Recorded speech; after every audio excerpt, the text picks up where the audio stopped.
قل اهبطوا منها جميعا فإما يأتينكم مني هدى فمن تبع هدايا فلا خوف عليهم ولا هم يحزنون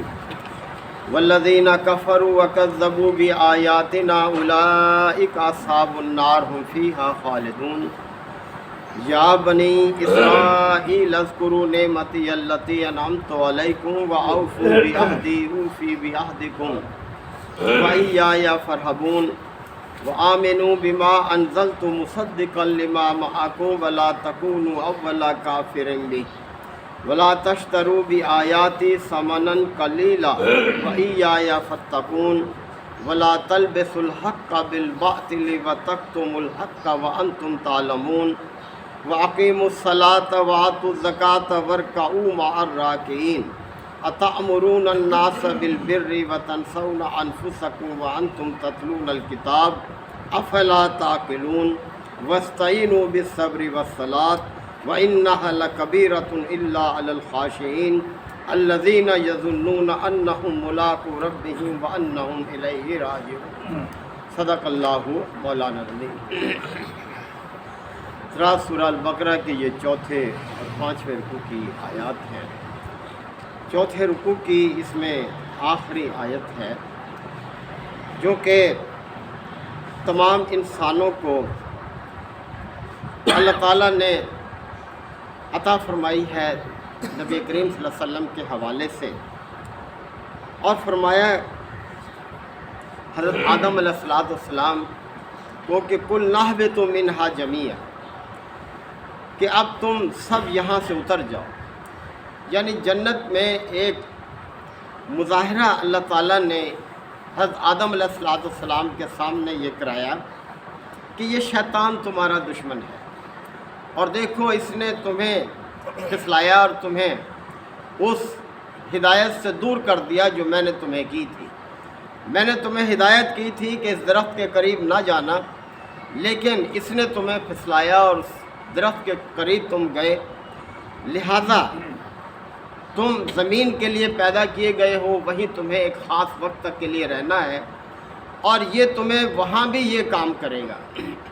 زمین میں بھی تمہیں اللہ کی فرمانبرداری سے تمہیں دور کرے گا، لہذا اس سے ہوشیار رہنا۔ اور ایک مستقل پیغام اللہ تعالیٰ نے حضرت آدم علیہ السلام کے ذریعے سے قیامت تک کے انسانوں کے لیے دیا ہے۔ اس آیت میں فرمایا کہ فَإِمَّا يَأْتِيَنَّكُم مِّنِّي هُدًى، یاد رکھو جب بھی میری طرف سے تمہارے پاس کوئی ہدایت آئے،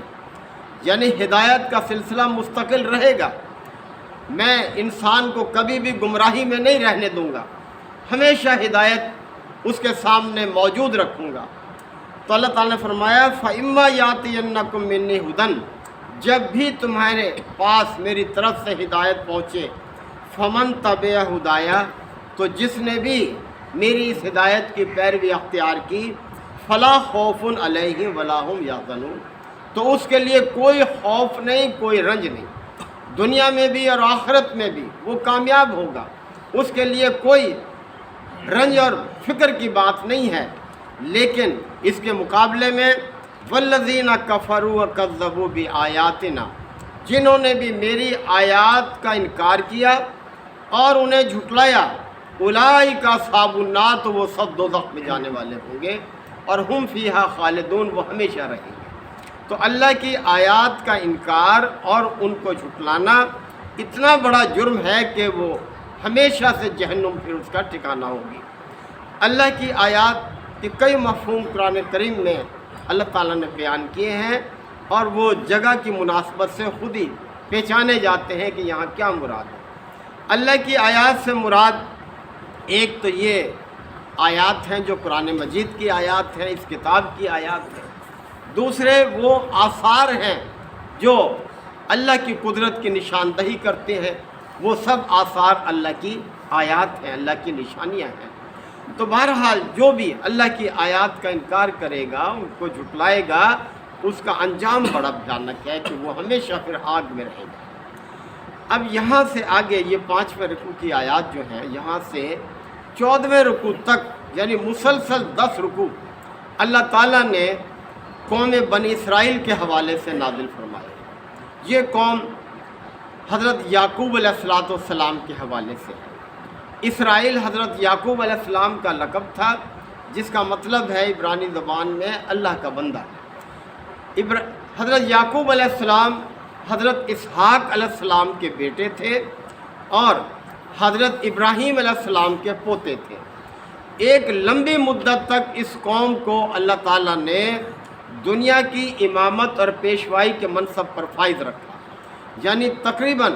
2500 سال کا دورانیہ ہے حضرت ابراہیم علیہ السلام اور نبی کریم صلی اللہ علیہ وسلم کے درمیان۔ تو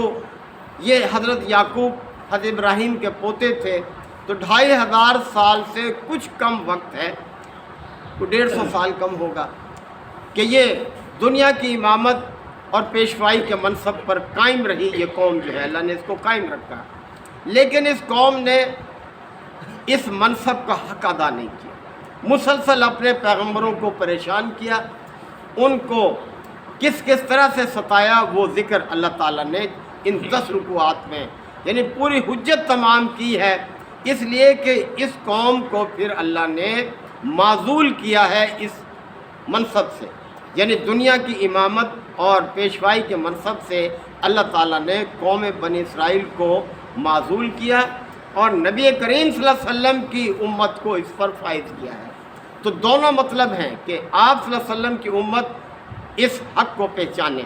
کہ جو اس کے ذمے ہے، اللہ نے جس منصب پر فائز کیا ہے اس ذمہ داری کو نبھائے اور وہ رویہ اختیار نہ کرے جو قوم بنی اسرائیل نے اختیار کیا۔ تو فرمایا جا رہا ہے یا بنی اسرائیل، اے بنی اسرائیل، اے اسرائیل کی اولاد، اذکروا نعمتی اللتی انعمت علیکم، یاد کرو میری اس نعمت کو جو میں نے تم پر انعام کی ہے۔ نعمت کون سی؟ یہی امامت کی نعمت، پیشوائی کی نعمت، یعنی تمہارے درمیان میں نے پے در پہ پیغمبر بھیجے ہیں اور تمہیں پیشوا بنایا ہے، دنیا کے لیے امام بنایا ہے۔ تو اس میری نعمت کو یاد کرو جو میں نے تم پر کی، وَأَوْفُوا بِعَہْدِی، میرے ساتھ جو وعدہ ہے اسے تم پورا کرو، وَأَوْفِی بِعَہْدِکُم، اور تمہارے ساتھ میرا جو وعدہ ہے وہ میں پورا کروں گا۔ اب وعدہ کیا ہے؟ وہی جو پچھلے 4 رکوع میں اللہ تعالیٰ نے بیان فرمایا۔ اللہ تعالیٰ نے تمام انسانوں کی ارواح سے وعدہ لیا تھا کہ الستُ بربکم، کیا میں تمہارا رب نہیں ہوں؟ تو سب نے، روح نے بیک زبان اس بات کا عہد کیا، قالوا بلا، کیوں نہیں، اے پروردگار تو ہی ہمارا رب ہے، یعنی ہم تیرے ہی بندے ہیں اور تیری ہی بندگی کریں گے، یعنی تیری اطاعت کو نہیں چھوڑیں گے۔ تو اللہ تعالیٰ نے فرمایا میرے ساتھ جو عہد ہے اسے پورا کرو، میں تمہارے ساتھ اپنے عہد کو پورا کروں گا۔ یعنی اللہ نے بھی کیا عہد کیا ہے انسانوں سے کہ جب تم میری اطاعت اور بندگی میں رہو گے تو میں تمہیں دوسری زندگی میں اچھا تمہیں ٹھکانہ دوں گا، تمہیں عزت دوں گا، تمہیں ہمیشہ کے لیے آرام کی زندگی دوں گا۔ اللہ اپنے وعدے سے کبھی ہٹنے والا نہیں ہے، تو ہمیں اپنے وعدے کی فکر کرنی چاہیے جو ہم نے اپنے رب سے کیا ہوا ہے۔ اور پھر فرمایا کہ وَإِيَّايَ فَارْهَبُونَ، اور مجھے سے ڈرتے رہو، یعنی میرے ڈر سے مراد یہ ہے کہ میری نافرمانی کا ڈر تمہارے اندر ہونا چاہیے۔ وَآمِنُوا بِمَا أَنزَلْتُ مُصَدِّقًا لِمَا مَعَكُمْ، اور اے بنی اسرائیل ایمان لاؤ اس دعوت پر جو تصدیق کرتی ہے ان تعلیمات کی جو تمہارے پاس ہے، یعنی اب نبی کریم صلی اللہ علیہ وسلم جو تعلیمات لے کر آئے ہیں ان تعلیمات کو قبول کرو، اور یہ تعلیمات کوئی نئی نہیں ہیں، وہی ہے جو کہ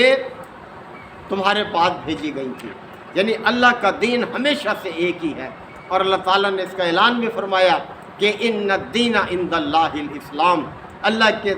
پاس، اللہ کے نزدیک جو طریقہ زندگی ہے انسانوں کے لیے وہ صرف اور صرف اسلام ہے، اور یہ حضرت آدم علیہ السلام سے لے کر نبی کریم صلی اللہ علیہ وسلم تک ایک ہی طریقہ زندگی ہے۔ لہٰذا اب اس چیز پر ایمان لاؤ جو کہ نبی کریم صلی اللہ علیہ وسلم پر نازل ہوئی ہے، اور یہ تصدیق کرتی ہے ان تعلیمات کی جو تمہاری طرف بھیجی گئی تھی۔ وَلَا تَكُونُوا أَوَّلَ كَافِرٍ بِهِ، اور سب سے پہلے انکار کرنے والے تم نہ بنو۔ ذرا دیکھو، تم صاحب کتاب ہو، اہل کتاب ہو، اللہ کی آیات سے واقفیت رکھتے ہو، لہذا انکار کرنے والے نہ بنو۔ ولا تشتروا بآیاتی ثمنا قلیلا، اور میری آیات کو تھوڑے سے مفاد کی خاطر بیچ نہ ڈالو، یعنی لوگوں کی خواہشات کے پیش نظر لوگوں سے اپنے نذرانے وصول کرنے کے لیے میری آیات کو انہیں خوش کرنے کے لیے نہ بیچ ڈالو، کھری بات کہو، یعنی جو حق بات ہے وہ کہو، چاہے لوگوں کو اچھی لگے یا بری لگے۔ وَإِيَّايَ فَاتَّقُونَ، اور میرا تقوی اختیار کرو، میری نافرمانی سے بچو۔ وَلَا تَلْبِسُوا الْحَقَّ بِالْبَاطِلِ، اور حق کو باطل کا لباس نہ پہناؤ، یعنی حق کو باطل سے خلط ملط نہ کرو، حق علیحدہ ایک چیز ہے اور باطل علیحدہ ایک چیز ہے۔ وَتَكْتُمُوا الْحَقَّ، اور تم حق کو چھپاتے ہو، وَأَنْتُمْ تَعْلَمُونَ، جبکہ جانتے بھی ہو، یعنی جانتے بوجھتے ہوئے بھی تم حق کو چھپاتے ہو۔ وَأَقِيمُوا الصَّلَاةَ وَآتُوا الزَّكَاةَ، اور نماز قائم کرو، زکوٰۃ ادا کرو۔ اب دیکھیں نماز اور زکوٰۃ ہمیشہ سے دین اسلام کے رکن رہے ہیں، تو فرمایا کہ نماز قائم کرو، زکوٰۃ ادا کرو، وَارْكَعُوا مَعَ الرَّاكِعِينَ، اور اللہ کے آگے جھکنے والوں کے ساتھ تم بھی جھک کر رہو، یعنی باجماعت نماز کا اہتمام کرو۔ أَتَأْمُرُونَ النَّاسَ بِالْبِرِّ، کیا تم لوگوں کو تو نیکی کا حکم دیتے ہو، وَتَنْسَوْنَ أَنفُسَكُمْ، اور اپنے آپ کو بھول جاتے ہو۔ یہ کیا ہے دو رخی، یعنی دوسروں کو تو نیکی کی تلقین کرنا اور اپنے آپ کو آزاد رکھنا۔ وَأَنْتُمْ تَتْلُونَ الْكِتَابَ، جبکہ تم کتاب کو بھی پڑھتے ہو، کتاب کو جب پڑھتے ہو تو اس پر عمل کرو، اسی لیے تو اے کتاب عمل کرنے کے لیے ہے۔ اللہ تعالیٰ کی جو بھی کتاب آئی ہے وہ کتاب عمل ہے، عمل کرنے کے لیے ہے۔ افلا تعقلون، تو کیا تم عقل سے کام نہیں لیتے؟ وَاسْتَعِینُوا بِالصَّبْرِ وَالصَّلَاةِ، اور یاد رکھو صبر اور نماز سے مدد حاصل کرو۔ یہ بہت کارگر چیزیں ہیں، یعنی انسان کی زندگی میں مصائب، مشکلات اور غم علم یہ آتے رہیں گے، تو اس میں مدد کے لیے دو چیزیں اللہ نے بیان فرمائی ہیں کہ تم صبر اور نماز سے مدد حاصل۔ صبر کا مطلب ہوتا ہے رکنا، باندھنا، یعنی اپنے آپ کو اللہ کی اطاعت پر باندھ لو، تو پھر تمہارے لیے کوئی مشکل نہیں رہے گی، اور اس کے لیے باہر سے جو قوت تمہیں مہیا ہوگی وہ نماز کے ذریعے سے حاصل ہو جائے گی۔ وَإِنَّهَا لَكَبِيرَةٌ إِلَّا عَلَى الْخَاشِعِينَ، اور یہ نماز کا قیام ایک مشکل چیز ہے، لیکن ان کے لیے مشکل نہیں ہے جو اللہ سے ڈرنے والے ہیں، جو اللہ سے خشوع اختیار کرنے والے ہیں۔ الذین یظنون، جو لوگ اس بات کا گمان رکھتے ہیں کہ انہم ملاقو ربہم، کہ انہیں اپنے رب سے ملنا ہے، وانہم الیہ راجعون، اور اس کی طرف پلٹ کر چلے جانا ہے، یعنی نماز کی ادائیگی ان لوگوں کے لیے کوئی مشکل نہیں ہے جو اس بات پر یقین رکھتے ہیں کہ ایک دن ہمیں اپنے رب سے ملنا ہے اور اس کی طرف پلٹ کر جانا ہے، اور انہی کے لیے یہ مشکل ہے جو اس چیز پر یقین نہیں رکھتے، ان کے لیے نماز پڑھنا مشکل ہے، چھوڑنا آسان ہے جو اپنے رب سے ملاقات کا یقین نہیں رکھتے، اور جو اس بات پر یقین رکھتے ہیں ایک دن اپنے رب سے ہمیں ملنا ہے اور اس کے سامنے حاضر ہونا ہے، ان کے لیے نماز ادا کرنا آسان ہے اور اس کو چھوڑنا جو ہے یہ مشکل ہے۔ یہ ہدایت ہم سب کے لیے ہے، اللہ تعالی ہم سب کو عمل کی توفیق عطا فرمائے۔ وآخر دعوانا الحمد للہ وکفا وسلام علی عبادہ الذین اصطفیٰ۔ ربنا آتنا فی الدنیا حسنہ وفی الآخرۃ حسنہ وقنا عذاب النار وادخلنا الجنۃ مع الابرار یا عزیز و یا غفار یا رب العالمین۔ اللہم انک عفو کریم تحب العفو فاعف عنا، اللہم من احییتہ منا فاحیہ علی الاسلام ومن توفیتہ منا فتوفہ علی الایمان، یا شافی الامراض اشف مرضانا ومرضى المسلمین، یا قاضی الحاجات اقض حاجاتنا وحاجات المسلمین، اللہم اعز الاسلام والمسلمین، ربنا تقبل منا انک انت السمیع العلیم وتب علینا انک انت التواب الرحیم۔ صلی اللہ تعالی علی خیر خلقہ محمد وآلہ وصحبہ اجمعین۔